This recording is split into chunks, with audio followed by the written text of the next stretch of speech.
Selamat siang, saya Fernando dari Komunikasi. Dan saya Adi Profidin dari Politik. Kita kekurangan teman kami yang satu lagi, Alfa, tidak bisa hadir karena sedang sakit. Hari ini kami akan mempresentasikan tentang interaksi sosial dalam kehidupan sehari-hari. Banyak orang setiap harinya pasti berinteraksi dengan orang lain, entah bicara, menulis, email.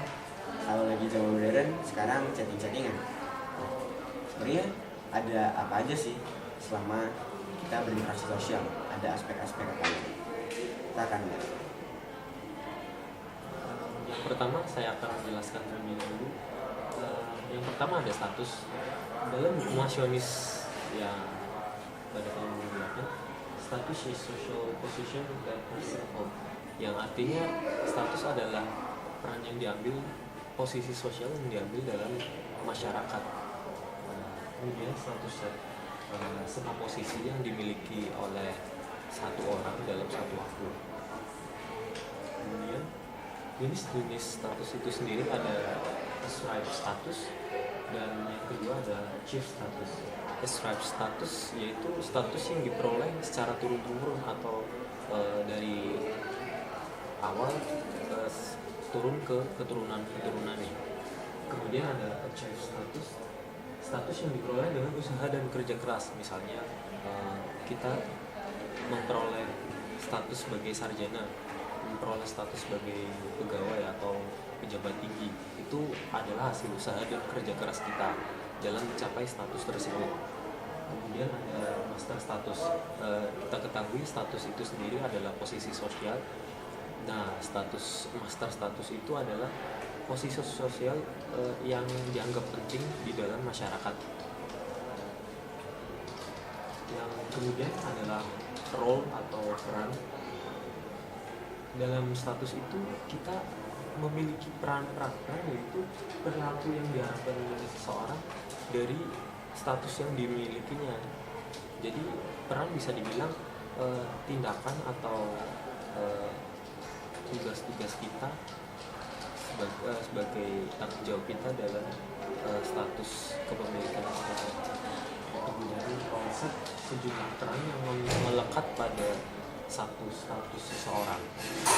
Misalnya kalau Rosat itu seorang laki-laki, nanti dia jadi ayah, tapi nanti di kantor dia bisa jadi seorang manajer.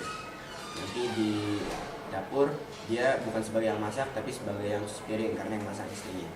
Hal seperti itu. Konflik peran dan ketegangan peran. Konflik peran bisa melibatkan dua atau lebih status. Ketegangan peran hanya melibatkan satu status. Dalam hal ini konflik peran misalnya peran kita sebagai polisi dan sebagai orang tua. Misal anak kita terlibat dalam suatu masalah, sedangkan dia adalah anak darah daging kita sendiri, sehingga kita merasa konflik batin dalam diri kita. Itulah yang disebut konflik peran. Kemudian ketegangan peran hanya melibatkan satu status seseorang, yaitu bisa dibilang peran seperti ketegangannya hanya dimiliki oleh satu status dari peran yang dimiliki satu status itu. Misalnya soal gender dan sebagainya. Kemudian proaksi, keluar dari peran. Proaksi artinya menjadi seorang ex atau mantan. Proses di mana seorang melepaskan diri dari suatu status sosial yang dimilikinya. Proses-proses menjadi seorang ex atau mantan itu karena bentuk keraguan pada kemampuan diri untuk meneruskan satu status tersebut. Misalnya dia udah merasa agak yakin akan status yang dimilikinya, udah merasa kemampuannya udah kurang. Kemudian peran yang baru yang menjadi titik balik dengan satu keputusan untuk mengejar tujuan baru. Jadi kita misal sudah mempunyai satu status, namun kita ingin mencapai status yang lebih tinggi, mempelajari harapan baru yang berhubungan dengan peran yang baru tersebut. Kemudian peran yang sebelumnya mempengaruhi diri kita pada saat ini.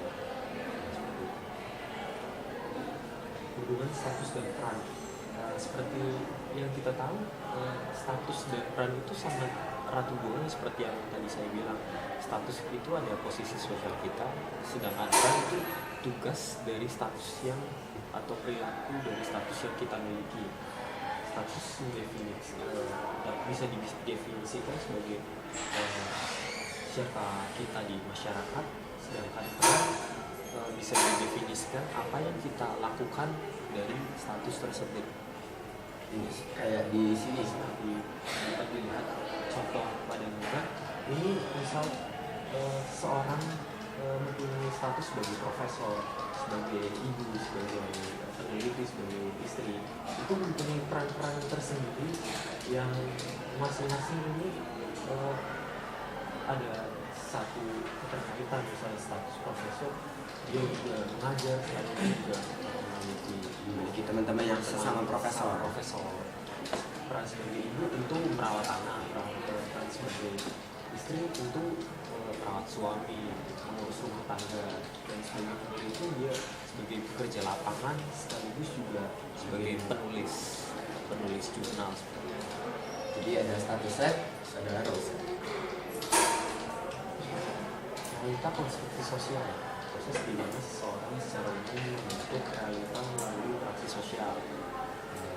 Jadi konstruksi sosial dalam masyarakat ini dibentuk karena hubungan interaksi satu individu dengan individu yang lain.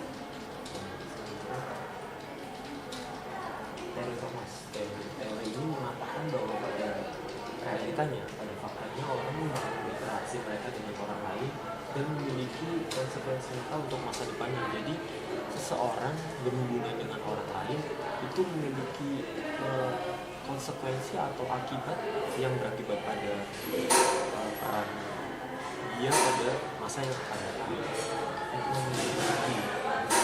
Ini ilmu yang mempelajari cara orang membuat makna atau arti di sekitar mereka setiap hari.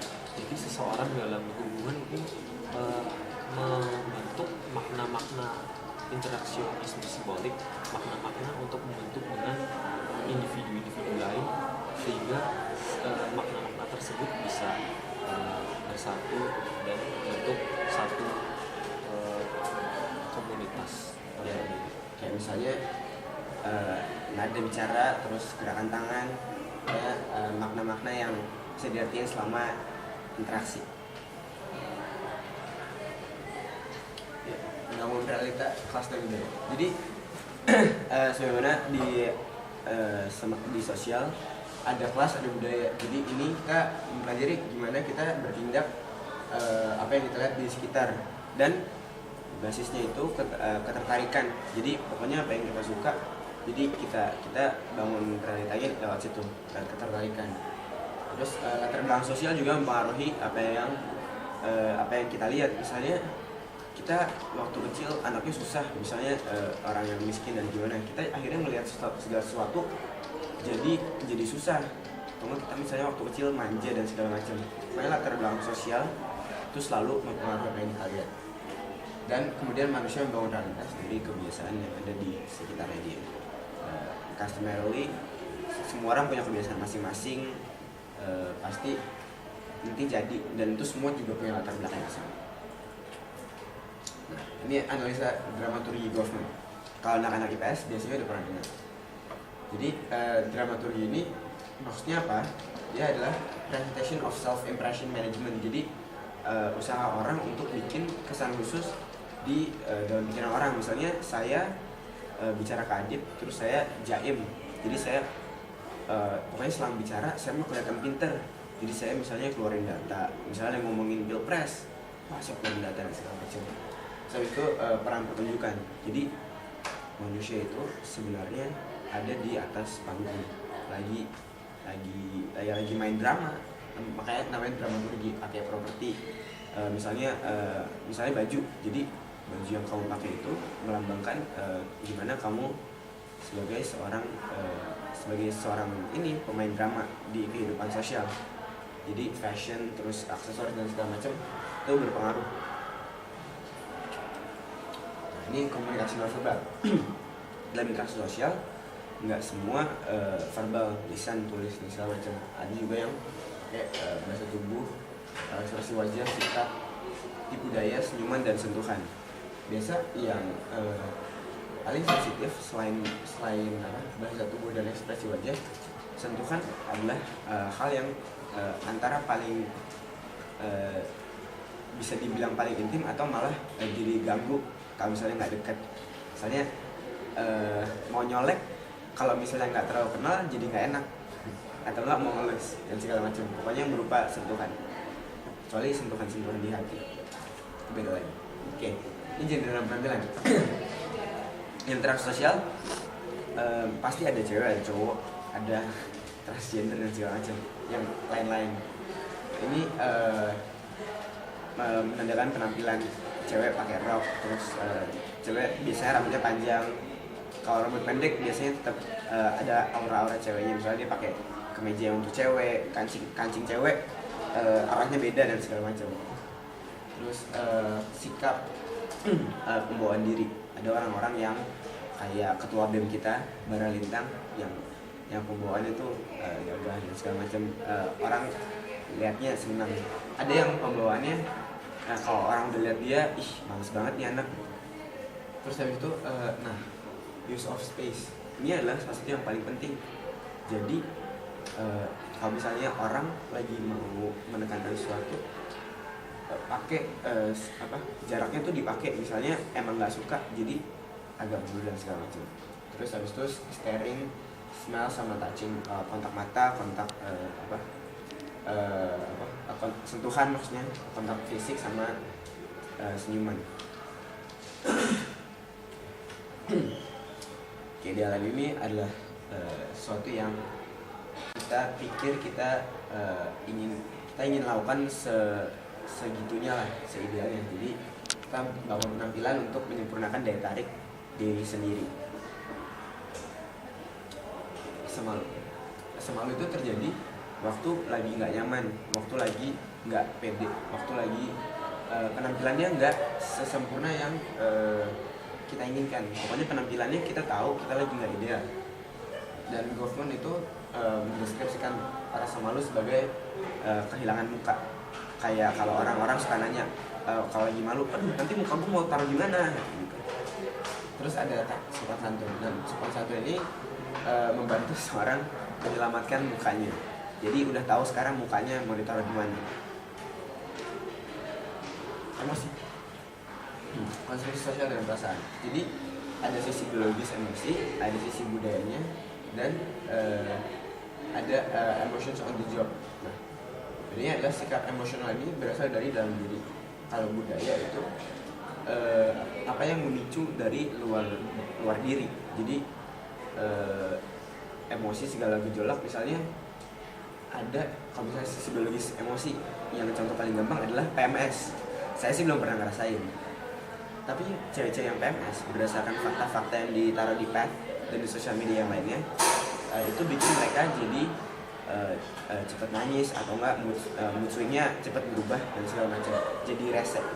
Kalau si budaya, ya pokoknya apa yang dari luar yang memicu emosi kita, jadi sebagaimana kita hari ini either senang atau sedih. Emotions on the job. Jadi ini menurut Hochschild ada perusahaan yang gak hanya mengatur perilaku pegawainya, tapi juga emosi mereka. Ada perusahaan-perusahaan yang mengembangkan hal-hal ini. Oke. Bahasa. Ini adalah salah satu hal yang menarik yang kita akan bahas di video kami nanti. Bahasa itu nggak hanya menghabiskan realitas di permukaan, tapi juga ada makna-makna yang lebih dalam. Dengan kata yang sama, bahasa bisa memaknai arti yang berbeda tergantung maksud si yang ngomong. Tergantung persepsi orang yang menerimanya juga, bahasa yang disampaikan. Betul. Terus gender itu elemen dasar, ya yang tadi kita udah bilang itu sebuah elemen dasar sehari-hari. Kemudian, bahasa mendefinisikan wanita dan pria sebagai jenis yang berbeda. Kalau di beberapa bahasa lain ada wanita yang ngomongnya harus apa, beda kata, pria harus yang mana, misalnya bahasa Perancis. Dan hal ini mencerminkan bahwa masyarakat masih melekat nilai sangat kuat dan masih melihat kapasitas dan kemaskulinan seseorang. Oke, yang terakhir, humor, konstruksi sosial permainan realitas. Menurut buku Dimasionis, humor itu adalah suatu ketidaklaziman, sesuatu yang penyimpangan norma budaya. Tapi humor itu adalah jalanan yang lazim dan tidak bisa diterjemahkan dengan mudah. Jadi sebenarnya ini adalah sebuah paradoks antara lazim dan gak lazim. Jadi ini adalah permainan realitas. Kita ngejok aja, bercanda dan segala macam. Sekarang masuk ke analisis video. Saya suka banget sama video ini. Video ini judulnya adalah Bernada dalam Bicara, karya Outwit.ing. Dalam video ini, saya dan Adip mempelajari nada dan intonasi adalah instrumen penting dari sebuah interaksi sosial verbal yang lisan. Jadi saat bicara, nada dan intonasi itu penting banget. Dan seringkali penggunaan nada dan intonasi tertentu bisa membuat satu kalimat yang sama memiliki arti yang berbeda. Jadi setelah Anda tonton, pasti Anda ngerti kalau misalnya kalimat-kalimat itu artinya bisa jadi beda jauh banget dari yang sebenarnya Anda pikirin pertama kali. Oke, video ini memberikan contoh-contoh yang memakai 3 kata, yaitu sayang, lagi, dan apa. Ada 6 hasil yang didapatkan dari video ini. Dan salah satu yang saya lumayan suka adalah yang terakhir. Waktu adegan seseorang sedang minum dan tinggal sedikit. Dia menggunakan nada seperti ini. Sayang, lagi apa? Begitu. Kesimpulan yang didapetin adalah bahwa ketiga kata ini ternyata rentan sama nada yang tinggi. Oke, terima kasih. Saya Fernando dari Ilmu Komunikasi. Dan saya Adi Profudin dari Ilmu Politik. Selamat siang. Terima kasih.